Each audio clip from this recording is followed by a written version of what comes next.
ဒီနေ့ထားမှာတော့ M2K တင်ကအတွင်းကိုစတင်ရရှိသွားခဲ့တာဖြစ်ပါတယ်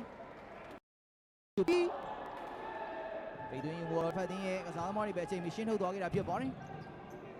မိခန့်အောင်လက်ရှိမှာတော့ကိုသမားမိခန့်အောင်ရှင်းတက်သွားခဲ့တဲ့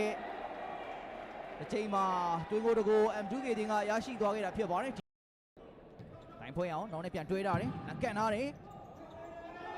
ကိုသမားရဲ့ရှင်းထုတ်ပုံမတည်တတ်မှုကနေပဲထွန်းထွန်းဝင်းနောက်ထပ်တွင်းကိုထပ်မံရရှိခဲ့ပြီးတော့3ဂိုးပြည့်နဲ့ M2K တင်ဦးဆောင်သွားခဲ့ပြီဖြစ်ပါတယ်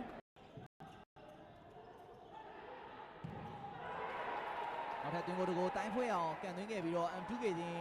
ဒီကိုပြန်နဲ့ဦးဆောင်ဝင်ရရှိသွားခဲ့ပြီဖြစ်ပါတယ်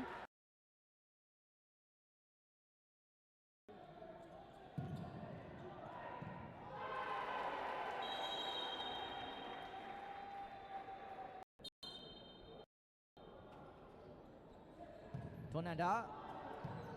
နောက်ထပ်တစ်ချိန်ကန်သွင်းခဲ့ရမှာတော့6ဂိုးမြောက်သွင်းကို M2K တင်ကရရှိပိုင်ဆိုင်သွားခဲ့ပြီဖြစ်ပါတယ်ထွန်းထွန်းဝင်ရှေ့ကိုပေးထားပြီကောင်းမြတ်ရှင်းသန်းသောတာချစ်ရှေ့ကိုပေးလိုက်ပိတ်ပြီနောက်ထပ်သွင်းကိုတက်မှန်ရခဲ့ပြီးတော့ M2K တင်9ဂိုးမြောက်သွင်းကိုရရှိသွားခဲ့ပြီဖြစ်ပါတယ်